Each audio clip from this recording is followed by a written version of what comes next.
Engraçado que a gente olha para o céu e sabe logo discernir se vai chover, se não vai chover, as nuvens negras no céu, mas a gente não consegue discernir os tempos.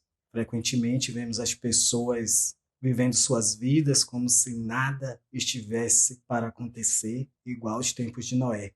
As pessoas casam, se dão em casamento, comemoram, e não se dão conta que suas vidas podem chegar ao fim a qualquer momento.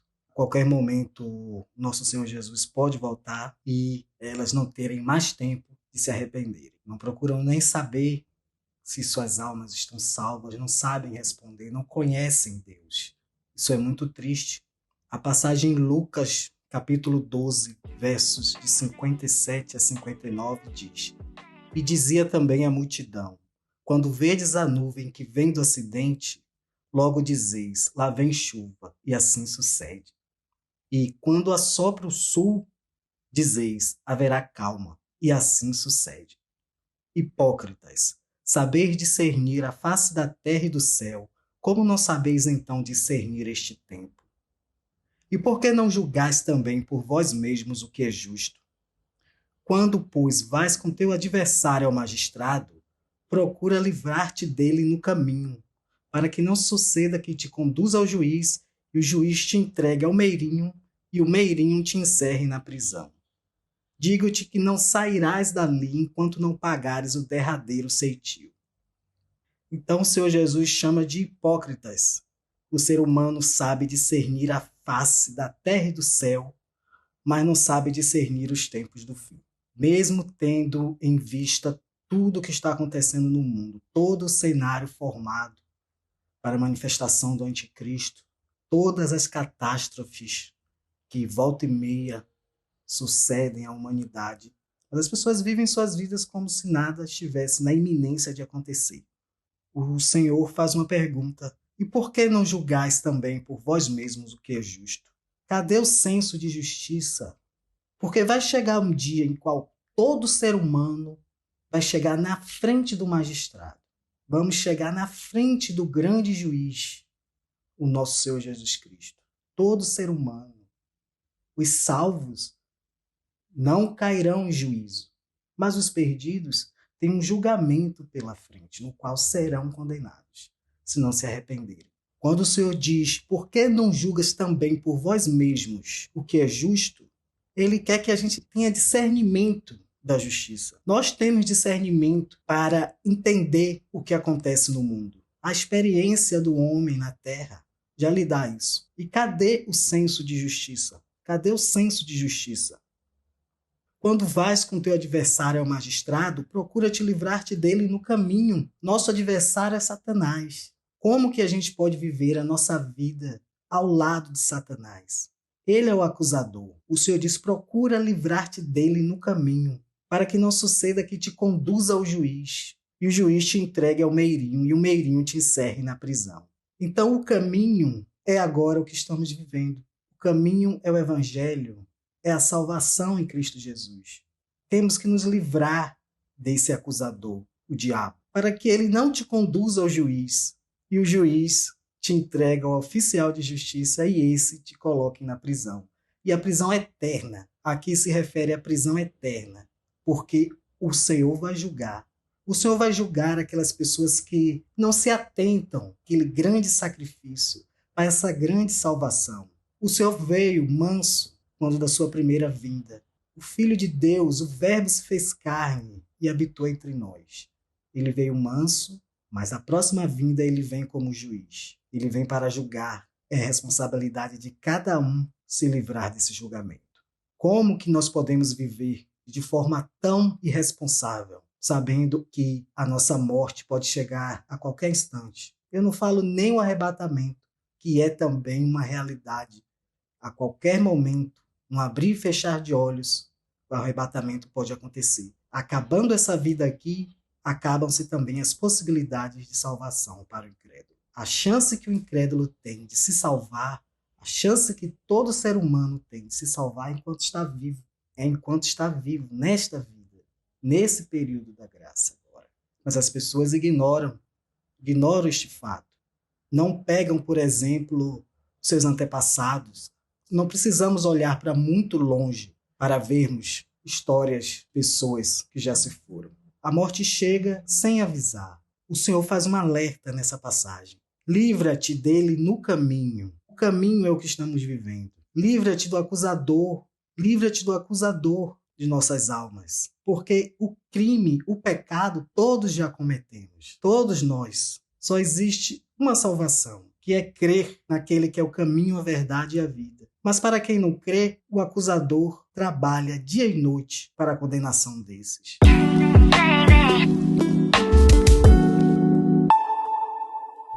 Então, tem certas coisas que não dá para ficarmos adiando.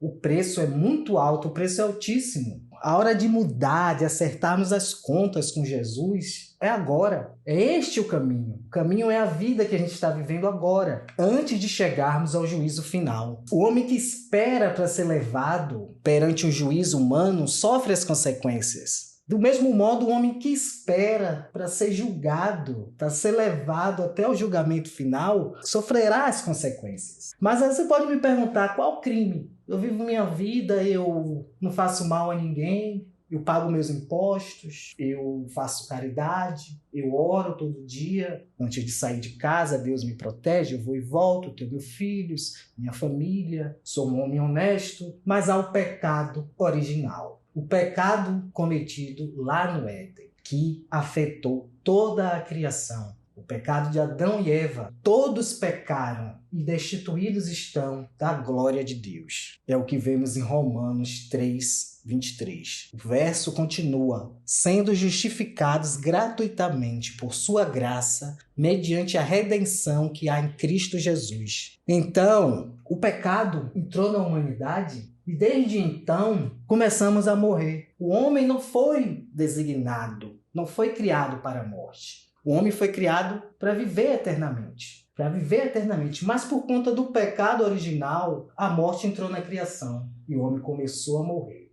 O pecado gera a morte. Toda a criação geme por conta do pecado. O preço é altíssimo. O preço é altíssimo de ficar adiando esse caminho, essa decisão de acertar as contas com o Senhor, de acertar as contas com o pecado, porque senão você vai comparecer perante o tribunal no qual ninguém sai livre.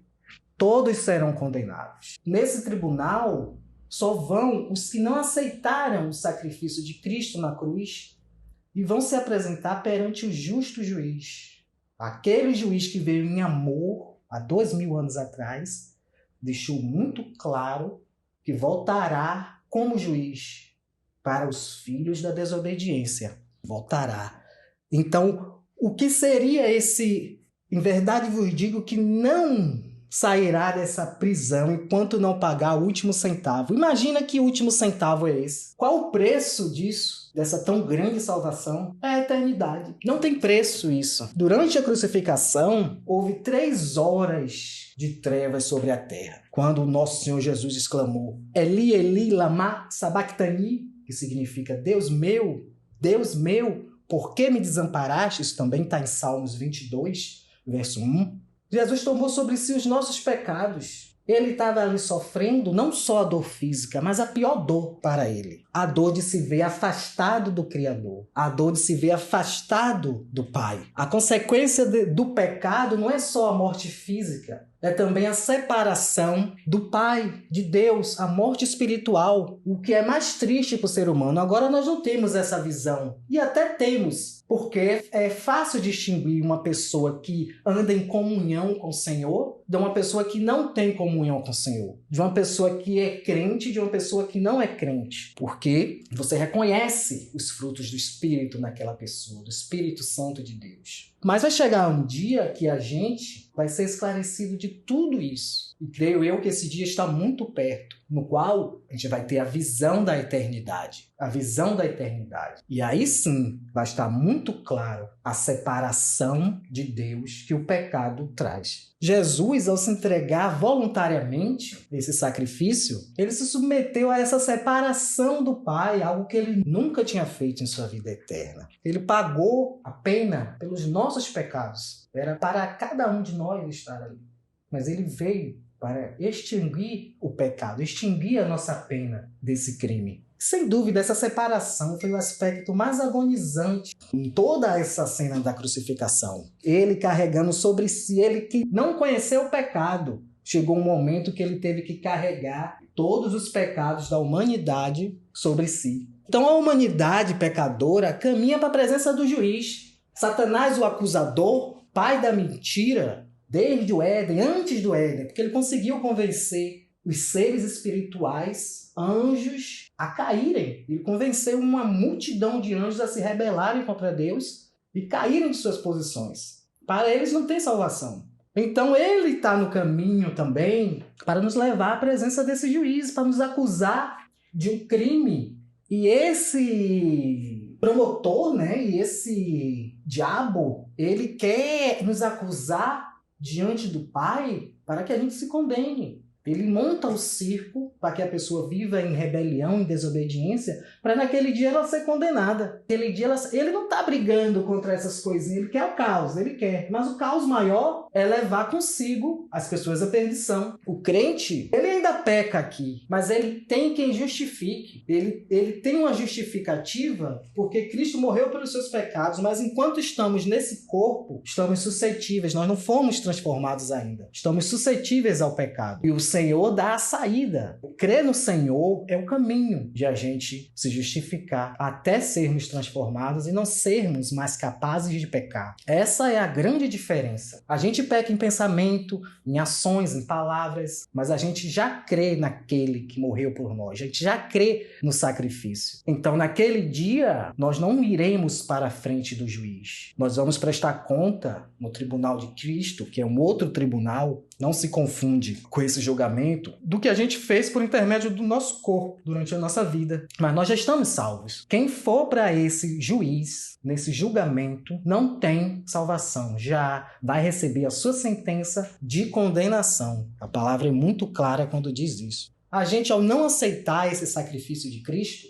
a gente fica sem justificativa alguma, só nos restando a condenação. Satanás e os anjos não têm perdão. Eles se rebelaram inicialmente, mas eles não têm perdão. Eles viam a Deus, eles estavam na presença de Deus, e eles não têm perdão por essa rebelião. Adão e Eva, no Éden, eles ainda têm chance de perdão. Assim como nós. Os descendentes de Adão e Eva têm o perdão dos seus pecados por intermédio do sacrifício de Cristo. Mas para Satanás e seus anjos caídos, eles não têm mais salvação. A gente deveria se agarrar, a humanidade deveria se agarrar a essa saída, a esse caminho, a essa verdade, a essa vida que é Cristo. A palavra de Deus diz que o ser humano é indesculpável por conta do que existe e por conta de todas as coisas criadas. Deus é espírito. É necessário que a gente adore em espírito e em verdade. É aí que entra a fé. Nós não temos como provar que não foi um Big Bang, que foi uma coisa criada, mas pela fé nós cremos. Pela fé nós cremos. Porque Deus ele não vai se conter a nenhuma prova humana, a nenhuma limitação humana. Nós temos crido no que a gente não vê. Isso é fé. A ciência também não tem como provar que foi uma explosão, o que a ciência diz. Ela não tem como provar. A ciência descobre uma coisa nova e derruba tudo que foi dito até então. Nesse caminhar aí, muita gente se prejudica. A palavra de Deus não muda. A palavra de Deus não muda. A gente pode sim fazer uma comparação com outros materiais disponíveis e ver qual história é mais verdadeira. Isso nós temos capacidade de julgar. Ver qual história é verdadeira. Porque você abre a Bíblia e você vê explicação para tudo. Tudo que é necessário para a nossa vida aqui. Claro que existem muitas coisas que a gente não teria capacidade de compreender agora. E essas coisas não estão na Bíblia, porque elas não acrescentariam nada a esse projeto de salvação, a essa grande salvação. Mas as pessoas preferem acreditar em algo mais fantasmagórico do que o próprio poder de Deus, do que a própria criação por uma inteligência, não por uma série de fatores involuntários. A humanidade prefere acreditar no mais absurdo do que no mais provável. Porque você abre a Bíblia e você tem explicação para tudo, para o mal, para o bem. consegue entender por que chegamos até a esse estágio agora. Está tudo na Bíblia. Como se não bastasse, essa geração, nesses últimos tempos, tem acesso à internet, que você já encontra materiais de anos de pesquisa para embasar seu entendimento, para te enriquecer, que outros irmãos preparam, estudam, preparam, publicam, e que a gente tem acesso. Então, aquela pesquisa de fontes, já tem tudo na internet. Versões gregas, versões, comentários bíblicos de pessoas da sã doutrina do século XVIII, do século XIX. Então, você tem tudo nas mãos para crer de uma forma muito facilitada. O que aconteceu com a queda, com a rebelião de Satanás, posteriormente aconteceu com a queda do homem no Éden, afetou toda a criação, toda aquela criação. Porque Deus já havia feito os anjos, já tinha ocorrido a rebelião no céu. Satanás já tinha caído de sua posição quando ele foi tentar Adão e Eva no Éden. Ele já tinha caído de sua posição. Deus fez seres angelicais e viviam na presença dele. Houve aquela rebelião. Deus não fez o homem como anjos. Deus fez o homem como um ser pensante, como um ser que pudesse amar a Deus pelo que ele é, pelo conhecimento de Deus. Deus podia fazer o homem incapaz de pecar. Ele pode tudo, mas não é assim que Deus quer, que ele quis com a criação do homem.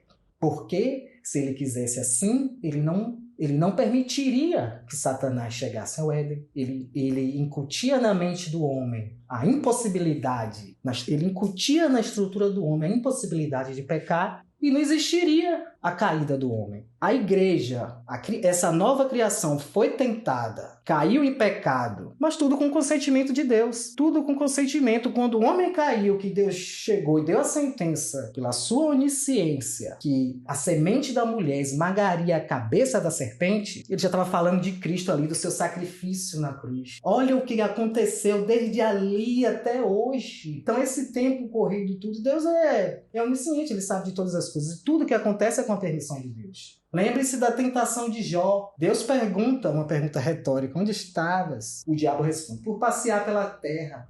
Então Deus permite que ele perturbe Jó, mas não lhe tire a vida, Deus. Então tudo o que aconteceu na vida de Jó aconteceu com a permissão de Deus, porque ele é todo poderoso. Deus já tinha a solução para o pecado. Deus já esmagou a cabeça da serpente. Ela já não tem poder, veneno contra aqueles que aceitam esse sacrifício, que creem nesse sacrifício. Ela não tem mais poder. Então, é uma questão de tempo para que a gente seja transformado. O arrebatamento pode acontecer a qualquer momento. Os que estiverem vivos terão seus corpos transformados em corpos que são incapazes de pecar. É uma coisa que a gente ainda não tem como conhecer, né? Mas temos pistas. Quando o Senhor ressuscitou, ele apareceu, as pessoas estavam numa sala reunida, ele aparecia, dali mesmo ele sumia. Disso nós podemos tirar que esse corpo é capaz de transpor paredes, limites físicos. Então nós temos essas noções, né?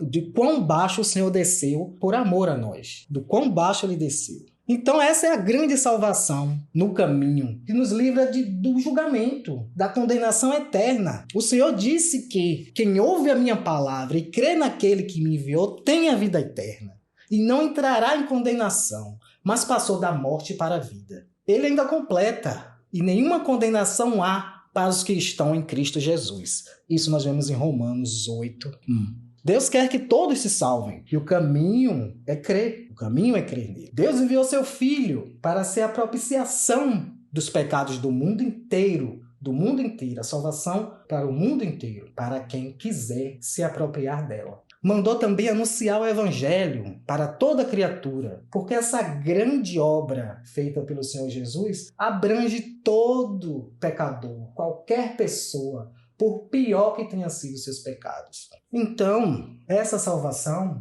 ela é oferecida de graça. Ela é oferecida de graça. A única coisa que a pessoa deve fazer é crer. Crer em Jesus.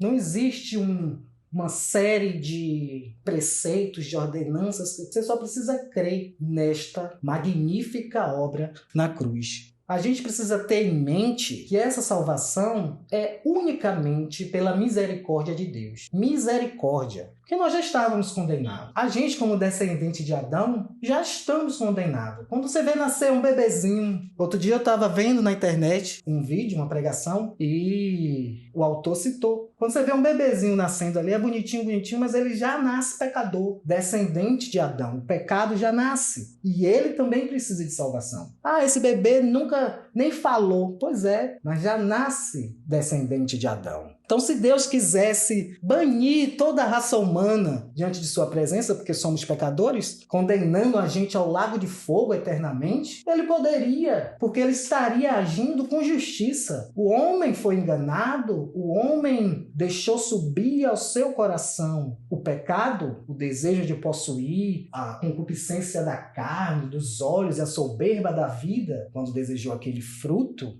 é boa para entendimento, o homem selou ali a sua condenação. Deus poderia não ter. Ele estaria agindo com justiça e estaríamos nós sendo merecedores da ira de Deus por conta disso. Mas graças ao nosso Senhor Jesus Cristo, ele veio, passou pelo que passou e hoje nós podemos se apresentar diante dele não para julgamento, mas nós andamos com ele hoje. Os nossos pecados foram perdoados, a nossa dívida foi paga e nós estamos livres da condenação.